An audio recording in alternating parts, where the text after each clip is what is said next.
Hello, thank you for joining me today. This is Heather with Creativity by Heather BE.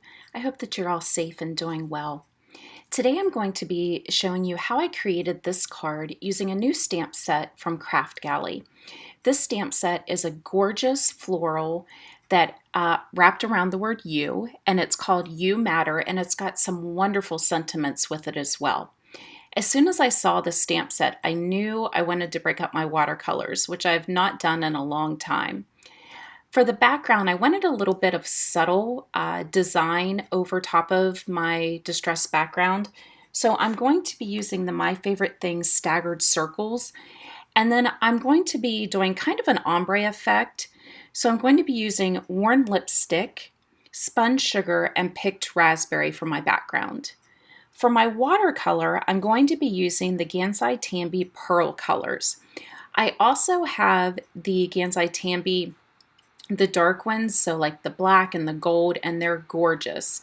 This is actually the first time I've watercolored with these specifically, so I was really excited to give them a try. So I'm using my Altenew blender brush. I'm just inking that up really well with spun sugar. I'm going to start with the spun sugar at the top, which actually this is going to end up being a landscape card, so this is going to end up being the side. But I'm just going to use my blender brush and ink that up. And I'm going to use spun sugar and then go in with worn lipstick and then add some picked raspberry. So I want to get that ombre look. I'm also working on a Ranger silicone mat over top of my Altenew mat. I love the silicone mat from Ranger. I had some of the white ones that they first had when they came out. And I liked it, but it slid on my work surface a lot, and I love this one because it stays in place. It's really easy to clean up.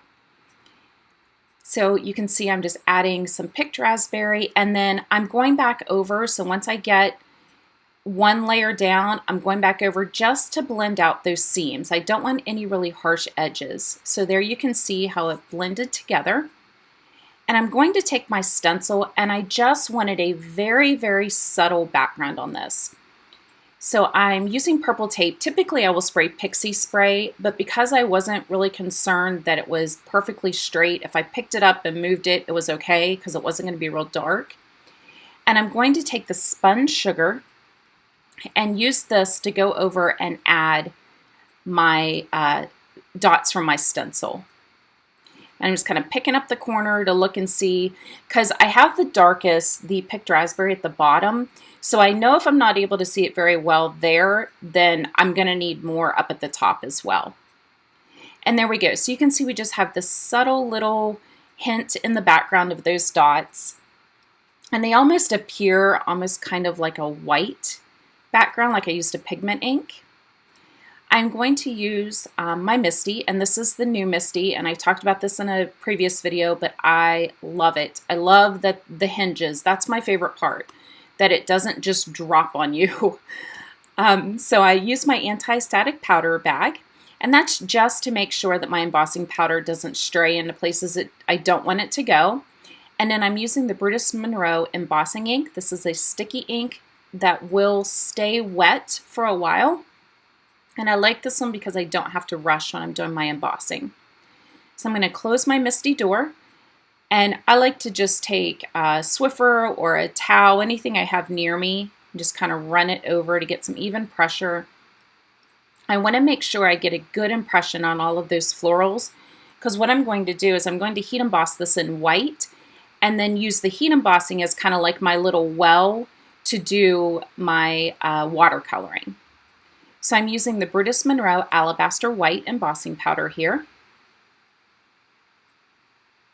This is my favorite white embossing powder, and I believe it comes out in just about every video that I do. I love this embossing powder. I'm going to use my Wagner heat tool and heat set that, and you can see once I finished heat setting it, I really looked at the panel and thought, wow, I kind of like it just with the white embossing on top of that background.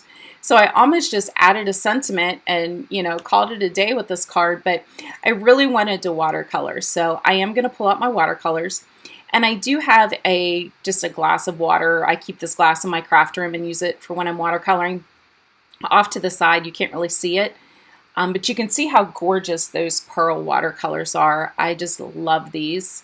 I did have a little bit of something on my brush from the last time I watercolored, so I'm just going to use my rag and kind of dab that up and then clean off my brush and go back in and try it again. And I did use all of these colors.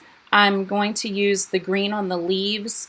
The blue, there was one little area, and I'll show you, you'll see here in the video, that I'm not sure if it didn't emboss correctly, but I tried the blue and I didn't like it, so I'm going to dab that up, and then I finally got it to where I was okay with it.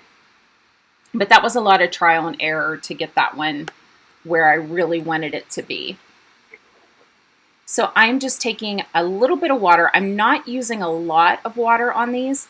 And what I like about this is because I already had the pink background, it's also giving me other effects. So I'm getting, not a true yellow. I'm kind of getting a little bit of a darker yellow because I have that pink behind it. So you can see that yellow is very bright and pastel, or very pastel in the container there in the pan. But when I put it on my card, it almost gives it like a orangish yellow color. The green came out a lot darker green, which I really liked. I thought the green came out really well against the background with that pink. I was kind of worried about how that would look, but I felt like it came out really good. So I'm just going through and just painting. And what I love about the embossing, if you struggle with watercolor, emboss your image first, because the embossing is going to hold the watercolor. It's going to kind of act like a little barrier for you. So it makes it a lot easier to keep your watercolors where you want them to be. They're not really going to spread out and go all over your project. I love to watch Christina Warner watercolor. I think I could sit and watch those videos all day long. It's so relaxing to me. And watercoloring is something that when I'm doing it, coloring sometimes, not so much. I get a little frustrated with coloring, but watercoloring, I love to do. It's so relaxing. And there you can see that bottom flower. I had some blue on it and I just didn't like it. So I'm kind of going back over it with a little bit of white. It just stood out way too much. You just couldn't figure out what to do with that. So once I add a little bit of the white into it, I liked it a lot better. So for my sentiment, I just heat embossed one of the sentiments that came in the stamp set, and it says, are a beautiful soul. And I just love this. I stamped that out and heat embossed it, of course, with the Alabaster white embossing powder, onto a piece of Hero Arts black cardstock. And I'm going to glue that straight down onto my panel. I didn't add any other dimension to this card, and I'm using my lump on glue tube for that. And there you can see the finished card. So all that's left to do is to add this onto an A2 size panel. Now I am going to lift my entire panel up with some 3M foam tape. Because the card was flat, there's no real dimension except for the embossing and the watercoloring on the front, so I did decide to go ahead, and I wanted to have that white border, so this is a panel that's cut down. And that's the final card. I love this card. I already have in mind who it's going to. So I highly encourage you to check out this stamp set. It is wonderful. There's so many amazing, encouraging sentiments in this set. Thank you so much for joining me today. If you like this video, I hope you'll give it a thumbs up. And if you're not a subscriber, I hope that you'll consider. Thank you so much and have a wonderful day.